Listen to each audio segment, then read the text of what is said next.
Assalamualaikum warahmatullahi wabarakatuh. Perkenankan kami dari kelompok 5 akan membahas tentang salah satu indikator dari penerapan UBD, yaitu empati.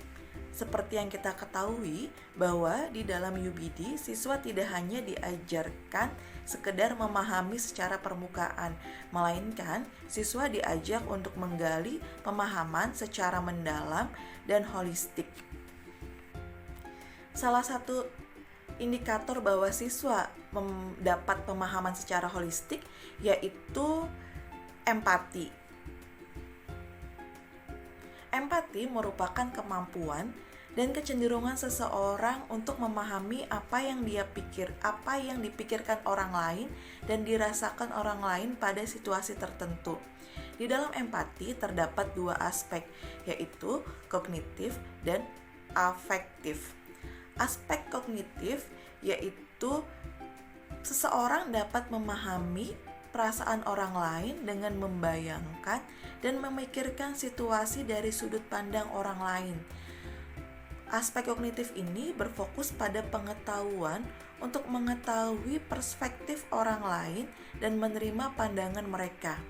Sedangkan aspek afektif yaitu kemampuan empati yang cenderung menyesuaikan pengalaman emosional seseorang dengan pengalaman emosional tersebut. Misalnya dengan sabar mendengarkan beragam keluhan, ikut merasakan ketika orang lain sedih, menangis, sakit, dan ragam emosional lainnya.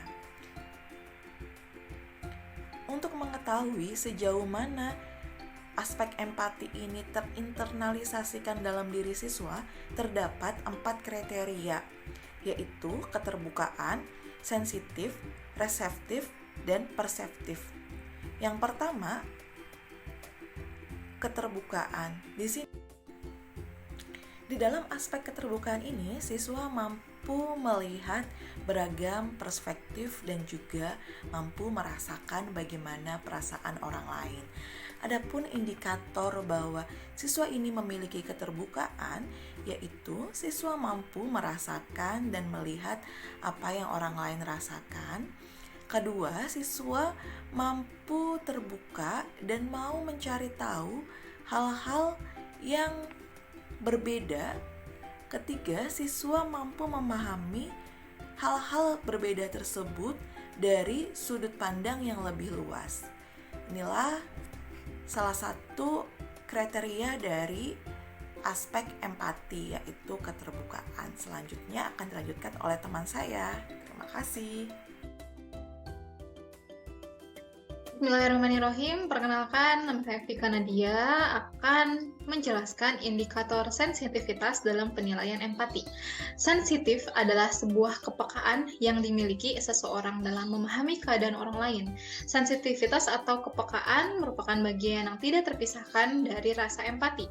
Karena tanda seseorang memiliki empati dapat dilihat dari kepekaan dirinya pada keadaan lingkungan sekitarnya sehingga ia bisa merasakan apa yang dirasakan oleh orang lain. Penilaian dan evaluasi pemahaman dalam kurikulum Understanding by Design dapat dilakukan dengan melihat ada atau tidaknya sikap peserta didik pada lingkungan sekitarnya atau kepekaan peserta didik, tanggapan positif peserta didik untuk turut serta ingin membantu saudara-saudaranya mungkin yang kesusahan atau memiliki masalah di lingkungan sekitarnya. Nah, misalnya dalam proses pembelajaran sosiologi, peserta didik dilatih untuk memiliki kepekaan terhadap lingkungan sosialnya dengan cara memberikan solusi masalah sosial seperti bagaimana mengatasi dan membantu saudara-saudara yang terkena musibah gempa bumi. Sekian dari saya, mohon maaf atas kekurangannya dan terima kasih. Saya Tiara Daniar akan membahas mengenai kriteria penilaian empati Understanding by Design yang selanjutnya, yaitu perseptif. Perseptif sendiri dalam Kamus Bahasa Indonesia memiliki arti mempunyai kesadaran yang tajam tilik, cepat mengerti, cerdik, dan berhubungan dengan pengertian. Dalam kaitannya dengan kurikulum Understanding by Design, setelah peserta didik memiliki kemampuan untuk mengetahui apa yang telah terjadi di sekitarnya, memiliki kepekaan, sensitivitas dengan apa yang terjadi di lingkungan sekitarnya, begitu peserta didik juga mampu untuk mengerti, memiliki pengertian dalam artian memahami bahwa hal-hal tersebut dapat terjadi di lingkungan sekitarnya. Baik, penjelasan selanjutnya yaitu reseptif. Reseptif adalah kemampuan menerima dan memahami pesan, di mana peserta didik mau menerima pesan dan kritikan yang bersifat terbuka atas pendapat ataupun saran dari orang lain. Jadi, reseptif di sini yaitu sikap terbuka dan tanggap terhadap pendapat orang lain.